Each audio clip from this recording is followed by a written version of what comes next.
BFM Patrimoine, l'émission 100% placement sur BFM Business.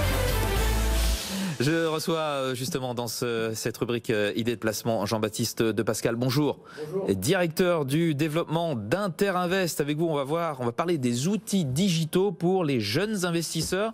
Les millennials, comme on les appelle, pour simplifier. Exactement, oui, c'est ça. Quels sont-ils ces outils digitaux? Comment s'y retrouver? Alors, quelles sont les solutions qui existent actuellement pour ces 25-40 ans, ouais.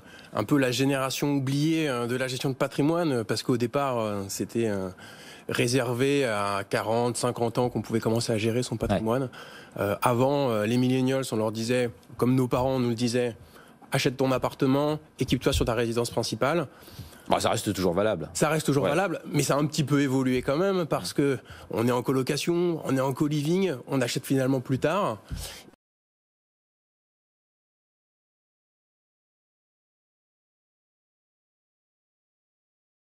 Et un peu à regarder des solutions qui existent pour cette tranche d'âge. Alors justement, dites-nous. Alors des solutions qui existent, c'est un peu le vent en poupe, on va dire, c'est l'investissement non coté, le private equity. Alors jusqu'à il n'y a pas très longtemps, c'était réservé aux très gros, il fallait mettre des gros tickets, c'était des grosses entreprises. Et finalement, là on voit des petits, ce qu'on appelle des FCPR, donc des fonds communs de placement à risque. On peut y accéder à partir de 1000, 2000, 3000 euros. Donc on va dire que les plus petits investisseurs peuvent s'y essayer, aller voir ce que c'est que le non-coté et participer à la croissance de PME. C'est un peu dans le move du gouvernement qui voulait financer les PME. Et bien maintenant aussi, les plus petits ils peuvent y avoir accès. Et donc c'est un sujet qui peut être sympa en diversification. Voilà, en diversification, parce que le non-coté, c'est quand on a déjà un portefeuille d'actions peut-être, non ? Quand on a un portefeuille, c'est pas forcément d'actions directement, pour aller voir, je dirais que c'est un portefeuille d'actions ou des fonds. Et c'est peut-être plus facile d'accès que d'aller trouver la PME en direct dans laquelle on va investir. Et à 1000, 2000, 3000 euros, ça reste quand même accessible à beaucoup de plus petits portefeuilles. La nue propriété aussi ? Alors oui, nue propriété, bon exemple, c'est de l'immobilier. Donc ça a l'intérêt quand même d'être un actif qu'on peut financer à crédit. On aime la pierre en France, mais on aime aussi les actifs qui se financent à crédit, c'est vrai. Et la nue propriété, c'est un bon exemple parce que on peut faire de l'immobilier, donc on aime ça, mais on gomme ce qu'on aime moins, c'est-à-dire la gestion, la peur du loyer impayé. Je vous redis en deux mots, la nue propriété, c'est quoi? C'est en fait, je vais acheter un bien décoté, c'est-à-dire je vais acheter à moins. Voilà, ça coûte moins cher. Exactement, ça coûte moins cher. En contrepartie. Mais on n'a pas les loyers. Voilà, pendant 15 ans. 15 ans. J'ai pas de loyer. Donc j'ai cette période sans loyer mais sans gestion, donc j'ai pas de frais. Et au terme de cette période, je récupère la pleine propriété et du coup là je décide ce que je fais, je garde, je vends. Voilà. Donc je fais de l'immobilier sans en avoir la contrainte avec une décote à l'entrée. Ça c'est les solutions, les outils digitaux à présent. Il y a des plateformes qui proposent des simulations. Quelles sont-elles? Que permettent-elles? Alors, il y a effectivement pas mal de plateformes où on peut faire des simulations et ça c'est sympa parce que justement pour les millennials, on aime bien commencer sur son téléphone ou sur des plateformes à regarder comment ça marche. Donc il y en a pas mal. C'est-à-dire voir combien vont donner dans le temps de mettre de côté telle somme tous les mois. Telle somme ou déjà en amont pour voir à quoi je suis éligible, qu'est-ce qui existe, aller chercher de l'info. Donc vous avez déjà des simulateurs, parce que des simulateurs d'impôts, comme le simulateur des impôts, le simulateur.gouv, il faut le noter quand même, parce que les outils de l'administration sont de plus en plus performants. C'est pas encore très ludique, mais ça progresse. Et après, on a des sites, bon voilà, on va passer dans le privé, vous avez... Pour pas citer, vous avez le site de Boursorama, vous avez beaucoup de contenu, et ça c'est super quand on est sur son téléphone, qu'on veut lire un peu de contenu pour de la pédagogie.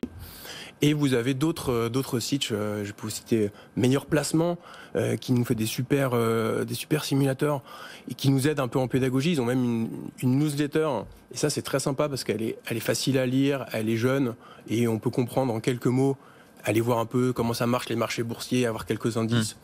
Donc l'INSEA aussi, vous avez toutes ces plateformes qui sont digitales, qui parlent à la catégorie des 25-40 ans, avec des outils où on va avoir un peu de pédagogie et après voir ce que ça peut donner en termes de produits, comment ça fonctionne. Et est-ce que ça remplace un conseiller en gestion de patrimoine en chair et en os, tout cela? Non, quand même pas. On peut faire du tout digital, voilà, on peut se dire, allez, je suis millénial, je fais du tout digital. On peut faire du tout digital, mais à un moment, on va quand même avoir besoin de se réassurer. Ça veut pas forcément, on le voit maintenant, on n'a pas besoin de se voir en physique. Finalement, on peut faire de la visio, on peut se parler, mais vous avez besoin d'un conseil personnalisé à un moment, quelqu'un qui va vérifier. Pour avoir du sur-mesure, de l'accompagnement dans la durée. C'est rassurant finalement quand vous êtes là, que vous faites votre recherche. Bon, vous n'êtes pas forcément spécialiste du secteur, et ça va être un plus quand même de pouvoir vérifier est-ce que je suis sûr, est-ce que le conseil est bon, est-ce que c'est vraiment ça qu'il me faut. Même si l'outil digital, au niveau de la partie souscription, on va pouvoir faire du full digital sur tous les produits. On le voyait même récemment sur des vieux produits comme la SCPI. Iroko arrive à nous faire un process full digital en 8 minutes. Donc on peut y arriver à faire du full digital, mais le conseil quand même, avec un vrai conseiller, ça aide pour être sûr de l'adéquation entre ses besoins et ce qu'on veut faire. Et vous, chez Interinvest, que proposez-vous ? Alors Interinvest, on a mis en place depuis quelque temps maintenant une sorte de petite plateforme avec un algorithme qui s'appelle Prosper. Donc c'est Prosper by Interinvest. C'est pas Youpla Boom ? Non, c'est pas Youpla Boom. C'est facile à retenir en tout cas. C'est exactement.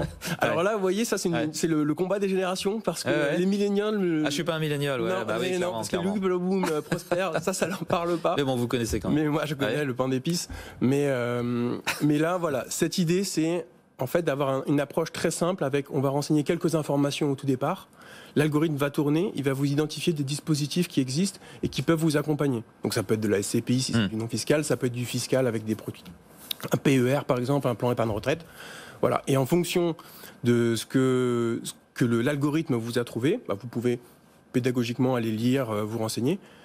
Et si vous le souhaitez, être mis en relation avec justement le conseiller en chair et en os qui là va vous faire le conseil. Et ça s'appelle Prosper by Interinvest. Merci Jean-Baptiste de Pascal d'avoir été avec nous, directeur du développement d'Interinvest.